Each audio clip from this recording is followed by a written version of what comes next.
हम इंतज़ार करेंगे तेरा क़यामत तक, खुदा करे कि क़यामत हो और तू आए। एक गाना ये चल रहा है और दूसरा चल रहा है थोड़ा इंतज़ार का मज़ा लीजिए। आज हम गाने की बात क्यों करने लग गए, इसकी बात करेंगे। ये दो गाने कौन बजा रहा है, कौन गुनगुना रहा है, इसकी बात हम करने वाले हैं। बात हो रही है एक तरफ यूक्रेन और दूसरी तरफ रशिया की। रशिया और यूक्रेन के बीच में पीस टॉक्स की बात हुई और ये कहा गया कि पुतिन आगे होकर कह रहे हैं कि हम बिना शर्त बातचीत करने के लिए तैयार हैं। इसके बाद ज़ेलेंस्की ने कहा कि हम इंतज़ार करेंगे, आखिरी वक्त तक इंतज़ार करेंगे। लेकिन आखिरी वक्त बीता, पुतिन तो नहीं पहुँचे। फिर भी पीस टॉक्स चल रही है और पीस टॉक्स का क्या नतीजा रहा, क्या हुआ, किसने क्या कहा, इसी मामले पर हम बात करने वाले हैं। मेरे सहयोगी आनंद मेरे साथ मौजूद हैं। तो सबसे पहले मोटा मोटी अपडेट क्या है वो ले लेते हैं, उसके बाद फिर बात करेंगे उस पर आगे। आनंद, अपडेट क्या आया? बिल्कुल, देखिए रशिया यूक्रेन शांति वार्ता की बैठक शुरू हुई थी आज इस्तांबुल में, तुर्की में शुरू हुई थी और ये बैठक पहले से ही मतलब 15 तारीख को ही डिसाइड कर ली गई थी कि ये बैठक होनी है दोनों की। लेकिन ये पहली बैठक है, 3 साल से युद्ध चल रहा है रशिया यूक्रेन में, लेकिन ये पहली ऐसी बैठक है जो शांति को लेकर के बातचीत की करने को लेकर दोनों देश तैयार हुए हैं और दोनों देश आमने सामने बैठे हैं। और ये प्रस्ताव किसकी तरफ से आया था? ये प्रस्ताव आया था पुतिन की तरफ से। पुतिन ने ये प्रस्ताव रखा था कि जो भी एक तरीके से शांति वार्ता को लेकर के, और ये शांति वार्ता ये ट्रम्प के बयान को लेकर के हो रहा है। दरअसल ट्रम्प ने बयान दिया था कि हम सत्ता में आ जाएंगे तो 100 दिन के अंदर में दुनिया में चल रहे युद्ध को ख़त्म कर देंगे। ठीक है। और वो अपना टारगेट लेकर के साधे हुए हैं। अभी एक तरीके से मिडिल ईस्ट के दौरे पर भी हैं, अभी यूएई आज पहुंच गए हैं वो, और वो टारगेट को लेकर के वो एक तरीके से अपनी रणनीति बना रहे हैं। उस रणनीति का एक हिस्सा ये भी है पुतिन का फैसला। लेकिन मीटिंग में हुआ क्या?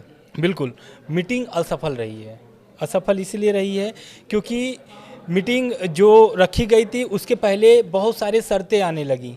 क्योंकि पहले तो पुतिन ने जो शर्त प्रस्ताव रखा था कि सीधी बातचीत करने के लिए रूस तैयार है यूक्रेन से, ठीक है, किस पर? शांति वार्ता पर। लेकिन अब इसके प्रस्ताव के बाद जेलेंस्की का बयान आता है और ट्रम्प का बयान आता है। जेलेंस्की एक रखते हैं, डिमांड रखते हैं, अपनी मांग रखते हैं कि वो चाहते हैं कि पुतिन इस बैठक में शामिल हो। दूसरा, ट्रम्प का भी यही बयान होता है। ट्रम्प बोलते हैं कि अगर पुतिन इस बैठक में नहीं शामिल होते हैं तो ये बेनतीजा रहेगा, इस वार्ता का मुझसे कोई भी आशा नहीं है। और वैसा हुआ भी है। बैठक 2 घंटे से कम चली है। बैठक में अभी स्पष्ट पूरी जानकारी नहीं आई है बैठक में क्या क्या हुआ है, किस किस फैसले पर बातचीत हुई है। पुतिन की जो शर्तें थी और जेलेंस्की की जो शर्तें थी, यानी रूस और यूक्रेन की जो शर्तें थी, उस पर किस किस विषय पर बात अड़ गई है या फिर एक तरीके से बात नहीं मानी गई है, ये तो आने वाला समय बताएगा। लेकिन फैसला बेनतीजा रहा है, ये स्पष्ट हो गया है। कोई भी बात नहीं बनी है और ये ट्रम्प पहले ही इस बात को बता दिए थे। मीटिंग के पहले ही ट्रम्प का बयान आ चुका था। ट्रम्प ने पहले बता दिया था। लेकिन देखिए, अभी इस बात को ऐसे करके शायद आनंद हम ये नहीं कह सकते कि बैठक बेनतीजा रही तो आगे के दौर नहीं चलेंगे। बैठकों का आगे का दौर भी चल सकता है, ऐसा लगता है? बिल्कुल नहीं चल सकता है, क्योंकि ट्रम्प अब अड़े हुए हैं अपने बयान को लेकर के। जैसा कि आप शुरू में जो भी आपने एक तरीके से वो आप ट्रम्प को कोट किए थे क्यों, और पुतिन को भी कोट किए थे। ट्रम्प चाहते हैं कि पुतिन आए, बैठक करें, साथ में बैठक करें और युद्ध खत्म करें। यही चल भी रहा था 15 तारीख से। ट्रम्प और पुतिन की मुलाकात तो सऊदी में होने वाली थी, ऐसा कहा जा रहा था, लेकिन पुतिन आए नहीं। पुतिन आए नहीं, उनका यही तो बयान है कि थोड़ा इंतजार का मजा लीजिए। और जेलेंस्की अभी अंकारा में मौजूद हैं, तुर्की में मौजूद हैं वो, लेकिन बैठक में नहीं शामिल हुए। लेकिन ज़ेलेंस्की कह रहे थे कि हम तेरा इंतजार करेंगे क़यामत तक, मतलब आखिर तक इंतजार करेंगे। ज़ेलेंस्की ने कहा था कि पुतिन आएंगे तो मैं उनका इंतजार करूंगा, आमने सामने बैठकर बातचीत करना चाहते हैं। बिल्कुल बातचीत करना चाहते हैं। इस पर भी पुतिन का एक बयान है। पुतिन मतलब एक तरीके से रूस का बयान है, आया है मंत्रालय की तरफ से। रूस का कहना है कि जो भी हमारे प्रतिनिधिमंडल गए हैं वो रूस का ही प्रतिनिधित्व कर रहे हैं। ये बात का खास ध्यान रखे अमेरिका और यूक्रेन। और जाहिर सी बात है, अगर पुतिन उस बैठक में शामिल होंगे तो उस बैठक का कुछ अलग स्तर हो जाएगा। अभी जो बैठक है, अभी पुतिन भी अभी आजमा रहे हैं। लगभग मार्च में भी हम लोग इस खबर को बनाए थे और कवर किए थे। मार्च में भी आया था कि 30 दिन का सीज फायर को लेकर के एक प्रस्ताव रखा गया था, और वो प्रस्ताव लेकर के और कुछ चीज़ों में बिल्कुल हाँ, उस सब मसले में फंस गया था, अड़ंगा आ गई थी। लेकिन ये जो बैठक थी, पुतिन बेशर्त मतलब बिना शर्त के ये बैठक के लिए राजी हुए थे, और दोनों में बैठक भी हुई, लेकिन इसके परिणाम अभी स्पष्ट नहीं हो पाए। लेकिन एक चीज़ और है कि ये देखिए, बैठक के लिए बातचीत हो गई, तुर्की इसमें मध्यस्थता भी करने के लिए तैयार हो गया है। लेकिन दिलचस्प बात ये है कि रूस और यूक्रेन राजी तो हो गए हैं, लेकिन ट्रंप जो हैं उनको बीच में ये डाउट भी हो गया था। उनको वो डाउट क्रिएट कर रहे थे कि शायद ज़ेलेंस्की जो अपनी डील वाली बात है ना, उससे पीछे हट सकते हैं, और इसीलिए हम क्या ये कहें कि पुतिन डायरेक्ट नहीं आए और प्रतिनिधि मंडल भेजा, और उसमें ट्रंप चूंकि मिडिल ईस्ट के दौरे पर हैं तो वो चाहते तो वहाँ पर इस मुद्दे को लेकर उठा सकते थे। क्योंकि मुझे याद है कि जब पोप का निधन हुआ तो ट्रंप और ज़ेलेंस्की की मुलाकात हुई थी वहाँ, बिल्कुल वेटिकन में। बिल्कुल हाँ, बिल्कुल वो बयान बैठक भी हुई थी, या उनके फ़ोटो बहुत सारे वायरल भी होते। उसमें सिर्फ उस फोटो में पुतिन, ज़ेलेंस्की और ट्रंप ही दिखे थे। रह गई बात युद्ध खत्म करने की, तो पुतिन भी अब चाहते हैं कि युद्ध खत्म हो जाए, तभी तो इस प्रस्ताव को उन्होंने सामने रखा था अमेरिका और यूक्रेन के सामने में। लेकिन उनकी जो शर्तें हैं वो मानने के लिए अमेरिका नहीं तैयार है। पहला उनका जो शर्त है कि जहाँ तक यूक्रेन में रूस कब्जा कर लिया है उसको आप अंतर्राष्ट्रीय लेवल पर मान्यता दीजिए, जो एकदम साफ मना कर दिया है अमेरिका ने।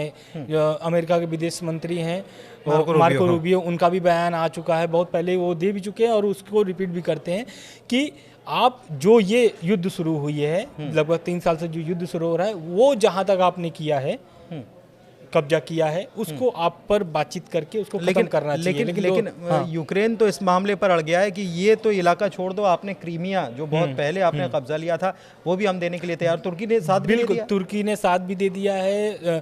अर्दवान जो है उस इसको लेकर के बाकायदा एक तरीके से खुला, जिसको बोलते हैं खुला बयान था उनका, खुला समर्थन भी किए थे यूक्रेन को, और उन्होंने बोला था कि यूक्रेन के हम समर्थन में हैं और क्रीमिया को हिस्सा मानते, क्रीमिया को यूक्रेन का हिस्सा मानते हैं। बिल्कुल। तो ये मामला अब क्या लगता है कि अगले बैठकों का दौर ये आगे चलेगा, या अभी इसके पॉइंट्स निकल कर सामने नहीं आए कि एक बार फिर बैठेंगे बात करेंगे? बिल्कुल, अभी पॉइंट्स निकल के सामने नहीं आए, लेकिन जाहिर सी बात है होना जरूरी है, होगा भी, क्योंकि ट्रंप भी, ज़ेलेंस्की भी और पुतिन तीनों चाहते हैं कि अब युद्ध खत्म हो जाए। और ये जो बैठक हुई है इसका परिणाम तो आने वाले समय में बताएगा। लेकिन ये दोबारा जो बैठक, इसलिए मैं बोल रहा हूँ क्योंकि एक बैठक ओमान में भी हो रही थी, अमेरिका और ईरान की। आप देखे होंगे कि कई चरणों में वहाँ पर बैठक हुई। हाँ, रोम में भी गए वो, रोम में भी बैठक हुई। तो हो सकता है कि ये जो बैठक इस्तांबुल में हुआ है, तुर्की में हुआ है, ये बैठक अब कहीं और भी रखा जा सकता है। लेकिन बात यही है कि इसमें सभी जो दोनों देश हैं, यूक्रेन और रूस, ये जब तक दोनों देश अपने शर्तों के लेकर के मतलब कि थोड़ा पुरजोर तरीके से मतलब सीरियसली बैठक को अगर नहीं करेंगे तो इसके नतीजे कुछ निकल कर स्पष्ट नहीं आएंगे। और ये ट्रंप साहब बोल भी चुके हैं कि बैठक के पहले ही बोल चुके थे कि ये तो बैठक बेनतीजा रहेगा। क्यों? क्योंकि वो नहीं है, क्योंकि और ये चाहते भी हैं, ज़ेलेंस्की भी और ट्रंप भी चाहते हैं कि दोनों नेता चाहते हैं कि पुतिन इस बैठक में शामिल हों और खुल के बातचीत रखें, अपनी बातें रखें, अपनी शर्तें रखें। लेकिन ज़ेलेंस्की ने कहा कि एर्दोगन और ट्रंप के सम्मान में यूक्रेन ये मीटिंग में हिस्सा लेने जा रहा है। हाँ, ये बड़ी बात है। तो मतलब उन्होंने एर्दोगन को भी अपने पाले में लिया। एर्दोगन ने तो खैर उनका क्रीमिया को लेकर समर्थन कर दिया, लेकिन ट्रंप को भी उन्होंने लिया है। लेकिन ट्रंप को कहीं ना कहीं डाउट है कि डील से पीछे ना खिसक जाए, और जब तक हम सामने नहीं होंगे, क्योंकि मामला पूरा डील का है, और जब तक सामने नहीं होंगे तब तक और कोई फैसला ना हो जाए हमारी एब्सेंस में, शायद ये ट्रंप को इस बात की चिंता भी सता रही है। बिल्कुल सता रही है। और तुर्की आप जानते ही हैं कि शुरू से ही यूक्रेन के पक्षधर रहा है और अभी भी है। और ज़ेलेंस्की की जो रह गई बात, तो ज़ेलेंस्की अभी तुर्की में ही है। हो सकता है कि आने 1-2 दिन में फिर से बैठक शुरू हो सकता है पुतिन फिर से एक अपने विचार करे, क्योंकि बैठक सफल नहीं हुई है और ये पुतिन ने ही प्रस्ताव रखा था, और बैठक नहीं सफल होने के बाद हो सकता है कोई पुतिन बड़ा एक्शन ले सकते हैं, खुद भी शामिल हो सकते हैं, क्योंकि खुद में शामिल होने का कोई उसमें बहुत बड़ा रीज़न नहीं दिख रहा है। खुद भी अगर शामिल होते हैं तो कोई भी ऐसी क्षति नहीं रूस को लेकिन पहुंचने छका वाली रहे है। हैं, ये बात तो है कि पुतिन छका रहे हैं क्योंकि बार बार बात करने की कोशिश होती है और उसके बाद ट्रम्प से मिलने की बात होती है, पुतिन ट्रम्प से नहीं मिलते हैं। बीच में 2-3 बार ऐसी खबरें आई कि शायद ट्रम्प से मुलाकात उनकी हो सकती है, फिर ये खबर आई कि सऊदी अरब में हो सकती है, वहाँ पर भी मुलाकात नहीं हुई। सऊदी अरब का दौरा ट्रम्प ने पूरा कर लिया। इसके बाद फिर तुर्की की बात आती है तो वहाँ पर ज़ेलेंस्की कह रहे थे कि हम अंकारा में इंतज़ार कर रहे हैं, लेकिन वहाँ पर भी पुतिन पहुँचे नहीं हैं। तो ये सब क्या चल रहा है? क्या पुतिन थोड़ा सा गेम देखना चाहते हैं, समझना चाहते हैं कि क्या चीज़ें हैं और उसको भांप कर आगे कदम बढ़ाना चाहते हैं? हालांकि उन्होंने प्रतिनिधिमंडल भी भेजा बातचीत करने के लिए, हालांकि बातचीत में कुछ खास ठोस परिणाम निकलकर सामने नहीं आए, लेकिन ये हो सकता है कि आने वाले दिनों में इसको लेकर एक नई बैठक देखने को मिले। तो अपडेट आप तक हमने पहुंचाया, कैसा लगा अपडेट ज़रूर बताइएगा कमेंट करके। और फिलहाल इस वीडियो को यहीं समाप्त करते हैं। हमारे चैनल को लाइक कीजिए, सब्सक्राइब कीजिए और हम दोनों को दीजिए इजाज़त। धन्यवाद।